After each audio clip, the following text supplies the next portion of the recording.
Okay. So to make it easier for you guys, make sure you've got your T12 open, your rent roll, and the OM, because you'll need to reference those, and it'll be easier just to reference them while I fill in the blanks, as it were. Okay, let me get mine.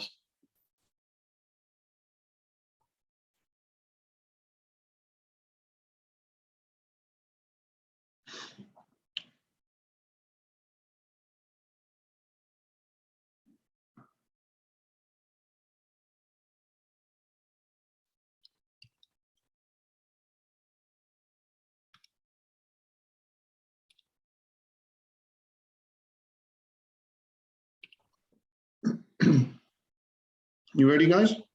You good? I'm going to it now. Huh?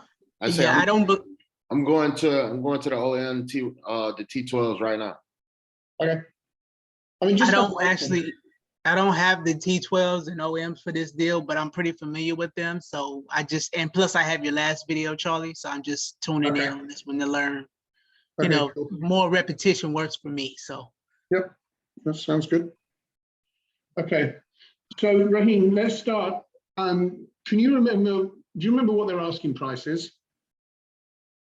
Off the top of my head, no. Let me go to the GLB folder. That'd be easier.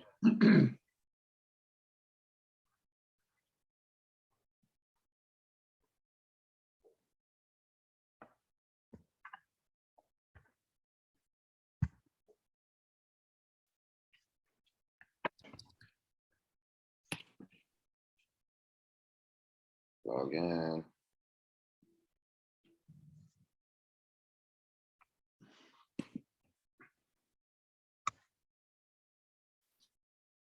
I mean, it says TBD here by market, so maybe they didn't have one.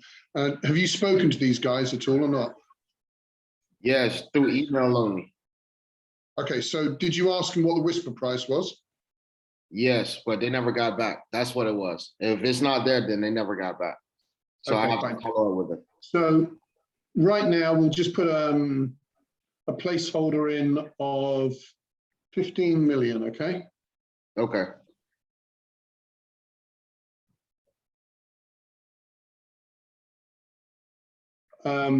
So we're going to be putting it in here in the marketing package, okay?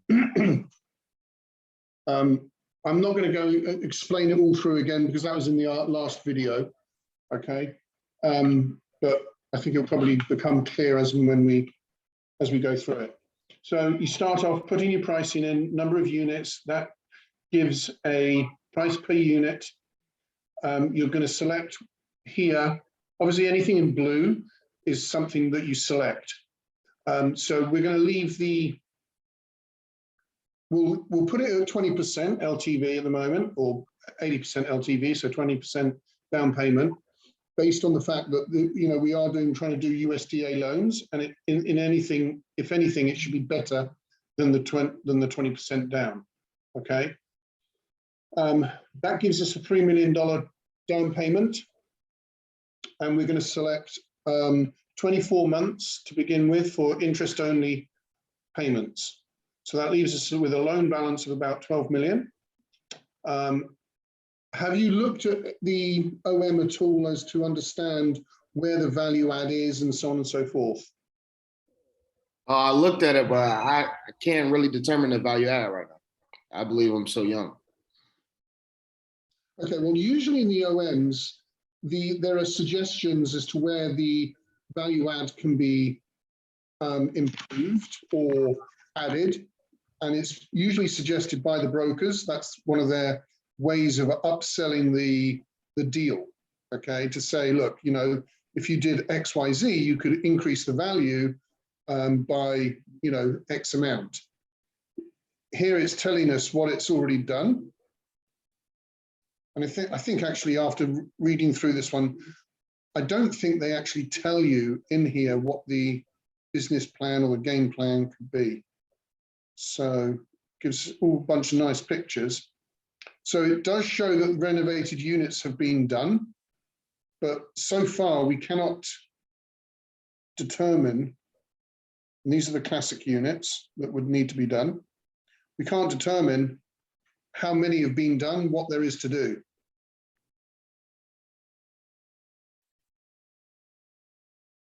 So we would need to talk to the broker. Well, yes, but if we also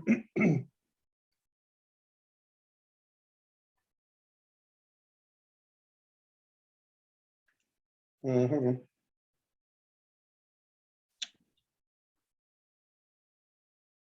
We might be able to determine it from the rent roll.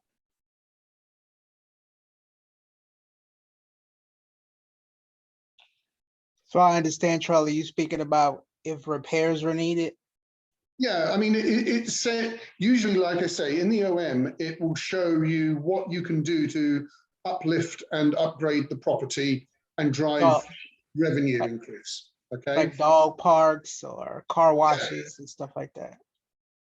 car washes. You know, sometimes they put a little car wash unit in the building. Do you know what? I've never even thought about that, and I've never heard of that, but I think it's a great idea. So yeah, whether it be adding a pet park or, you know, upgrading 150 of the 101 units, you know, that's going to increase rents and so on and so forth. Sometimes, so that's what you're looking for in the OM, because you need to build, that becomes part of building your business plan and your justification and reasonings, excuse me, as to why you want to buy the property. But if they don't give that in here, then yes, we need to reach out to the broker and say, okay, so what's the deal? Why do I want to buy this? Sell it to me, as it were. But as I was saying, sometimes, can you still see my screen? Yes. What can you see? The rent roll? No, I see the underwriting tool. You shared the Excel, not the other part of your screen. Mm-hmm.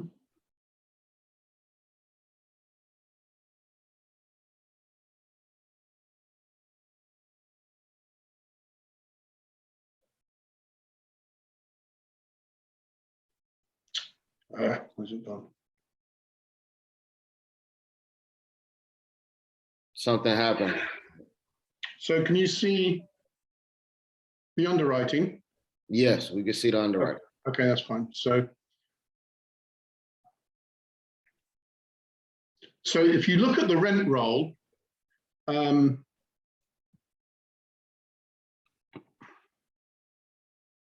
sometimes it will show upgraded or unupgraded, or, you know, classic units. On this one, it doesn't. Oh, here we go.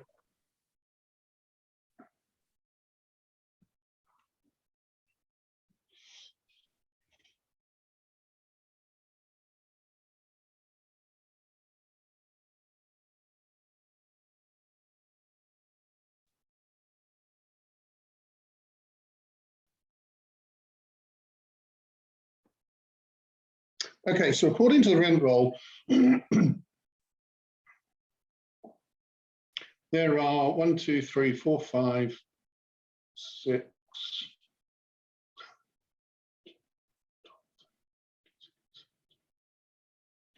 There are 17 units that have been upgraded by the looks of it. So that leaves us with 84 to upgrade. So again, because it doesn't give us a guidance as to how much it's going to cost, you know, this is at this stage, it's going to be guesswork.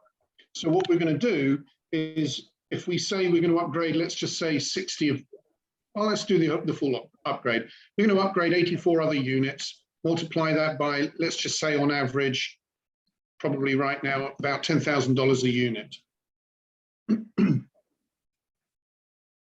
So we're going to put $840,000 into it. We're going to put in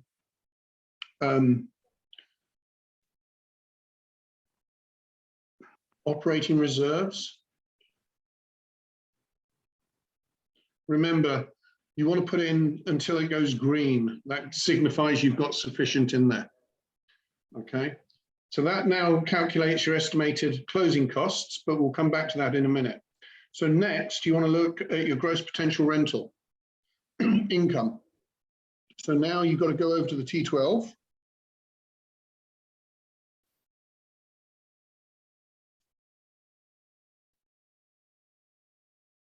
Can you see that or not? No, You see not the on your screen. So how do I share another screen? When you share the screen, instead of clicking Excel, you know how a window pops up and you got like different windows you can share? You got to actually click the, let me see. You got to click the, not the whiteboard, but is one of the options. I think it's the Google something when you share the screen. Let me see something. Hold on a minute. All right, so I got whiteboard here, desktop. You want to share your desktop. Now we see it. So yeah, because I had to go in and out. So how do I share my desktop? Where do I do that? Go back to share screen. And then it's gonna ask you for some options. You got desktop, whiteboard, iPad, iPhone, Google Chrome. And if you got Excel open, then it'll probably say Excel. So you want to share the desktop. No, it's not giving me that option.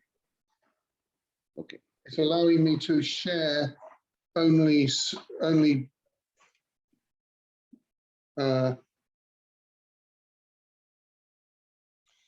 Maybe Raheem can share so he can show you what he's speaking of if he has those options on his screen. Because I think it's like a little whiteboard box with a upward arrow or something. What are the options you have? Whiteboard and what else? iPhone, iPad. That's it? Yeah, screen one, screen two, because I've got two screens, but that's it. Okay, I think I've understood how to do this. Hold on. Okay, let's do that. Okay, you see that now? Yeah. Yes. Can you see that now? Yes. Okay, cool, we're getting somewhere. All right, so what you want to do for the rental income now, we're going to be taking these numbers here as the total. This is the T12. So, hold on, there's some texts coming through about this. Hold on.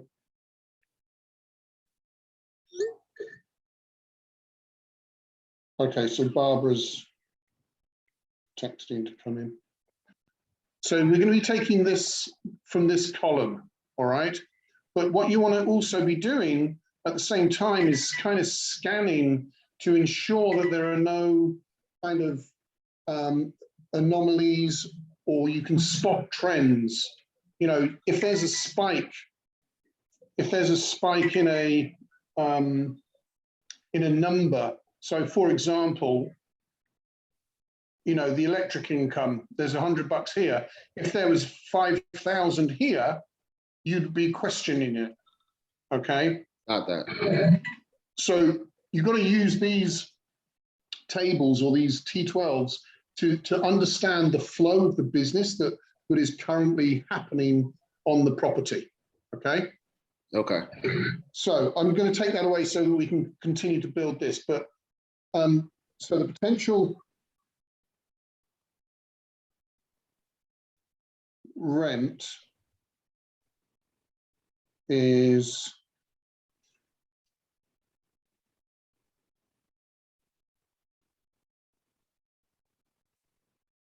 so what they've got is 676,097.81.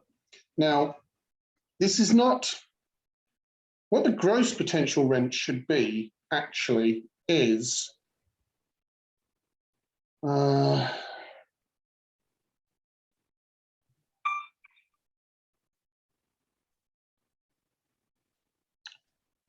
if you go to the rent roll, and if you look up the column that has got market rent, okay.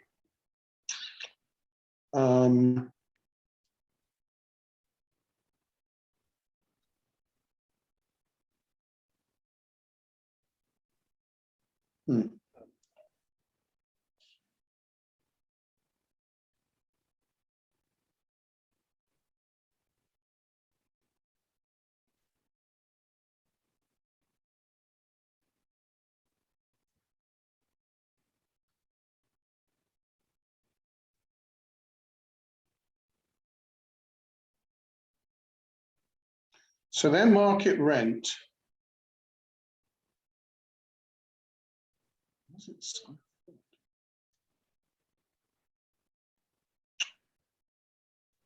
is 77,392. Multiply that by 12 is 928,000.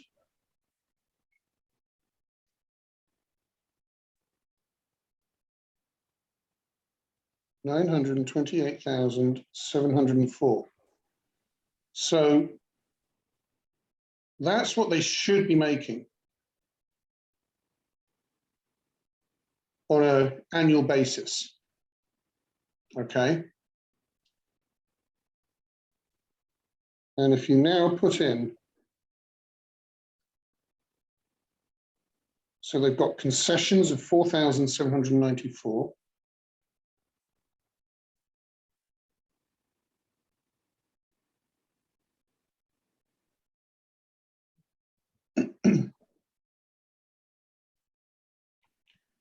And if they've got 707, 255 minus 928, 704.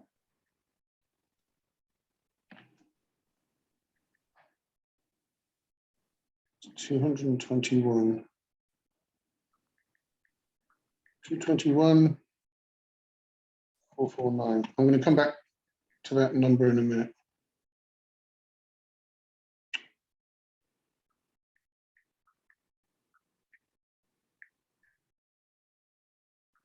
Oh, for goodness sake.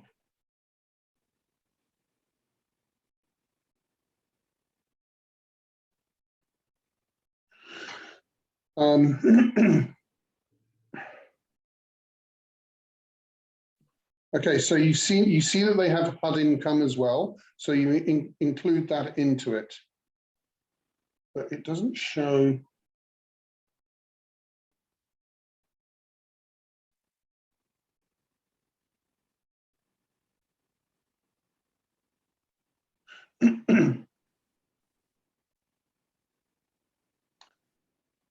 Trying to find where the market rent is, because what they're here, you've got your concessions and loss to lease, and let's say the market rent is $1,000, but they're only charging $900 for that one, for a particular unit. That $100 deficit or difference is the loss to lease. Okay, you're not making what you should be on that particular unit. And so the gross potential rent is based upon if all of your units are the same and all of the market rent is $1,000 on the units, then your absolute gross potential rent would be however many units times that monthly amount. So 101 times 1,000 would be 101,000. Okay, sorry, times 12. It would be 1,212,000. That would be the absolute gross potential based on the market at the moment. Okay. Okay, that's what we need to understand right now, because their market rent,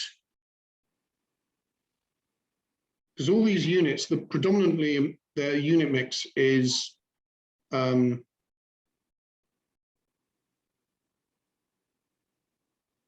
don't even know that.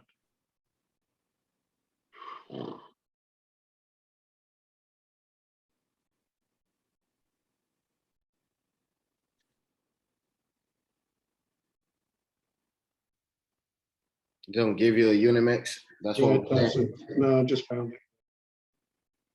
Okay, so the unit mix is, there are 3 studios at 543 average rent. There's 81 1-1s at 686. There's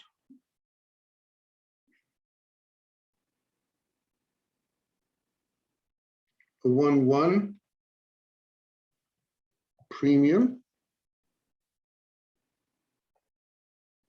And there's 5 of those. So those are the upgraded ones. So now you can see that for the upgraded ones, they're getting almost $200,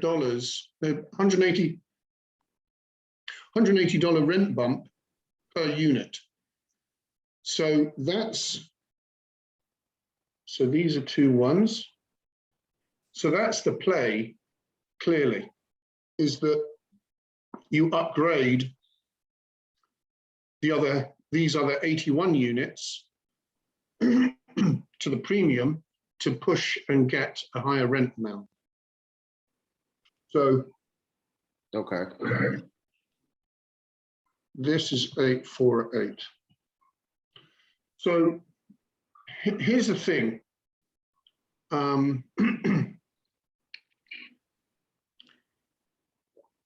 Studios,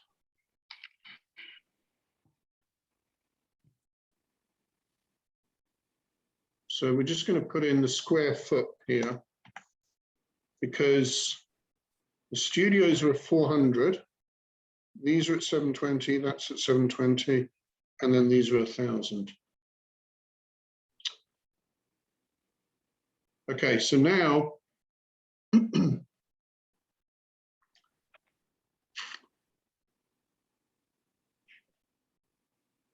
equals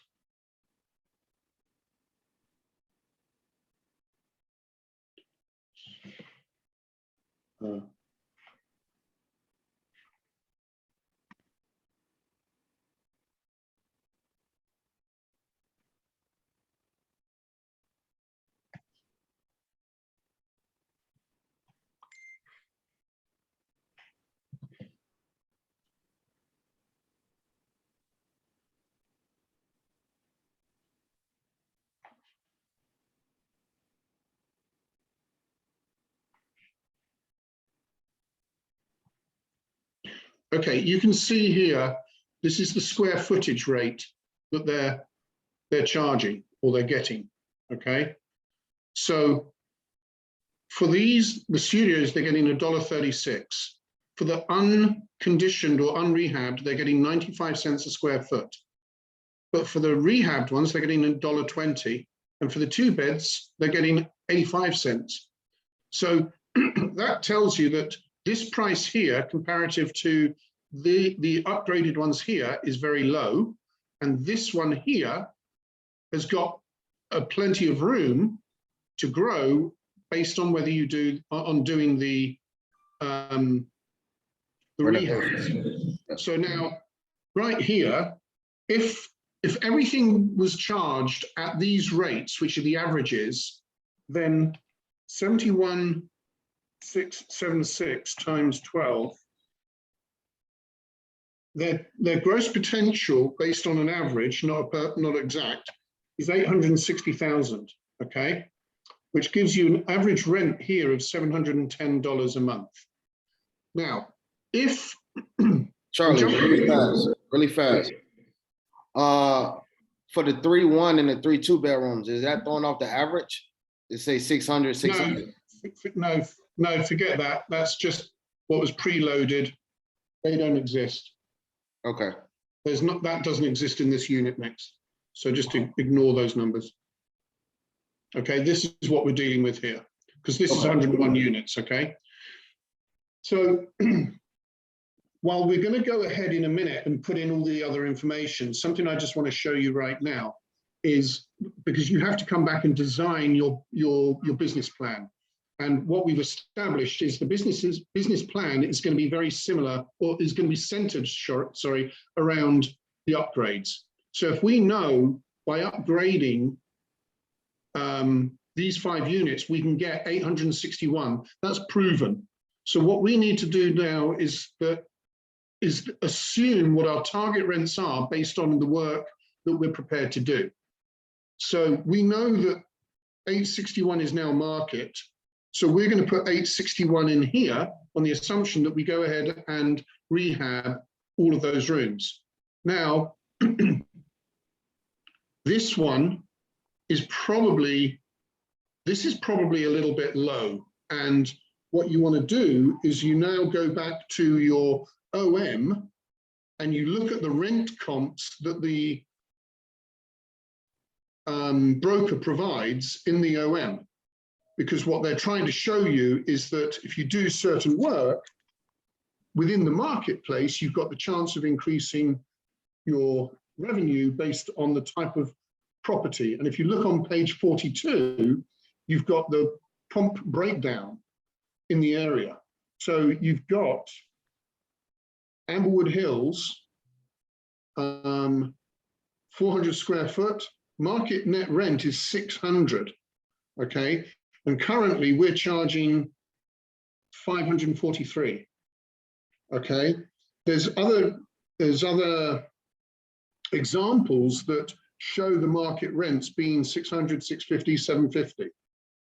Or sorry, they're putting our pro forma at 750, okay? So don't always believe your broker, but these are guidelines. Now what your job would be is to take these numbers and go into the actual market and compare them and make phone calls, cold calling, comparisons to other properties in the area. Don't just use the comparisons that they've used or this, you know, the other properties.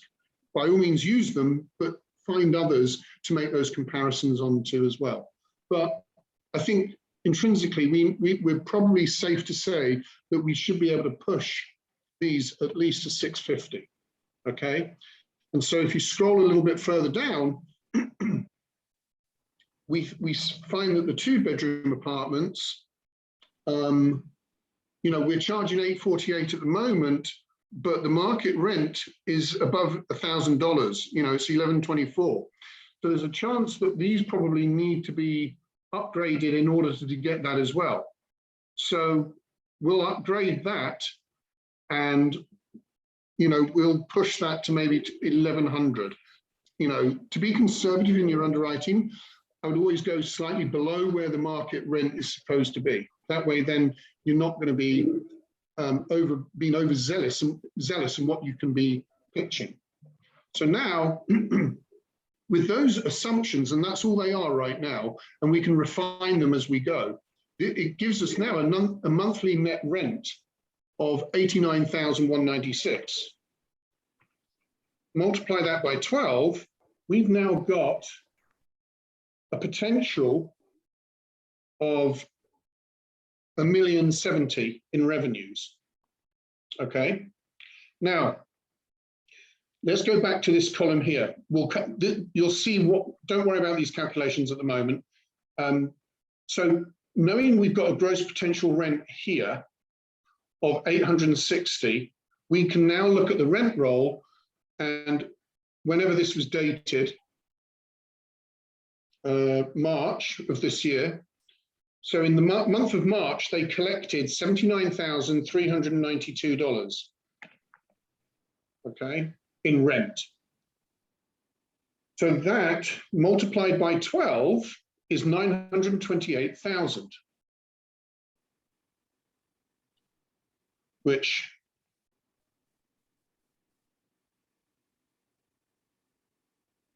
so they're exceeding their gross potential rent. So that's because potentially, you know, they're pushing rents above where they could be, or where they were previously.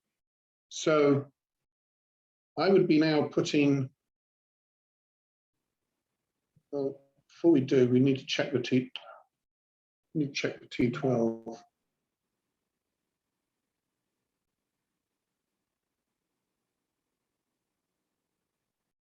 So in the last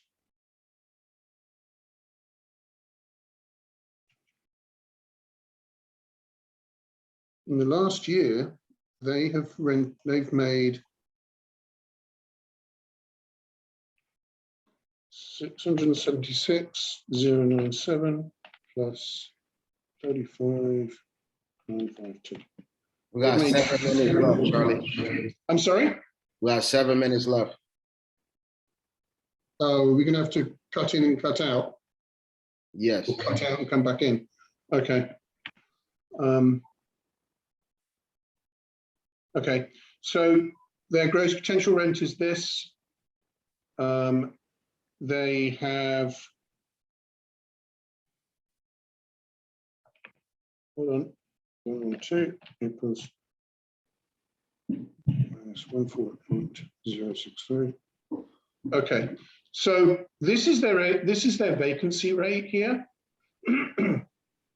We know that we've got concessions. It's probably not necessarily vacancy, but it's also going to be lost to lease. We need to dig in a bit deeper to understand those numbers, but we haven't got the information there to hand. But what it does show is that the gross potential income now is 707,000, which now matches the T12 numbers. Okay. So what you want to start doing now, they've got also other income of 51,307 rounded. So that's their total income now for the year, net income. So now we need to start putting in the expenses. And I'm going from the T12. So if you want to follow where I'm at, their top line or their top expenses, or the first expense is their real estate taxes, which they've got at 83,829. 82830. I'm just rounding everything up. Insurance is 36,013.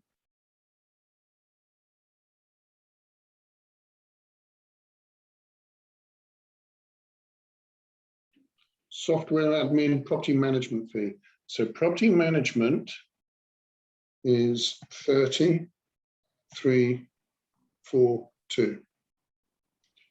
So the important thing that when you're doing these underwritings is that when you consider, make sure that the line items that you put in the same places every single time. Things like landscaping, pest control, those kind of services, as the contract services, all go together. But if you've got like pool maintenance or pool chemicals or something of that nature, or you have a pool company that comes and services the pool, yeah. If you want to allocate that to contract services, that's fine, but just make sure you do it every single time. That way, then, when you do underwritings and you compare them, you know that you're comparing apples to apples, not apples to oranges, from an expense evaluation point of view. Okay. Does that make sense? Yeah, that makes sense.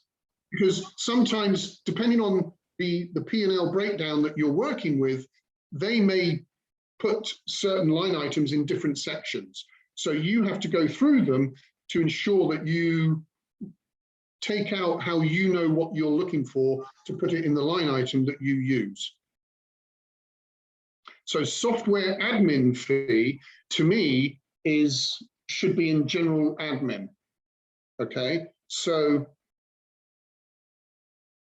we're going to put 2153 into there. Payroll, which encapsulates all parts of payroll, taxes and health insurance and all the rest of it, goes into one pot. Now you've got total maintenance and repairs. And as you'll see, on line 60, it's got pest control for 5,000. Now, I personally put pest control in contract services. That's not to say that that's right or wrong, but that's what I do, but I do it every single time. All right. So it's up to you how you wish to break this down. Okay. 28,360 we'll put into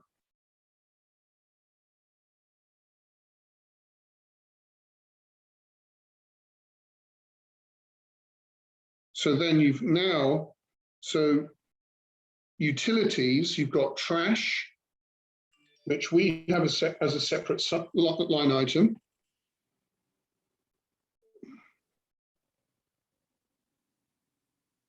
Water and sanitation, so they have 16,832, and they also have sewer as a separate. We put them together. So add those two together. Electricity, they have as 7,072, 73. Oops.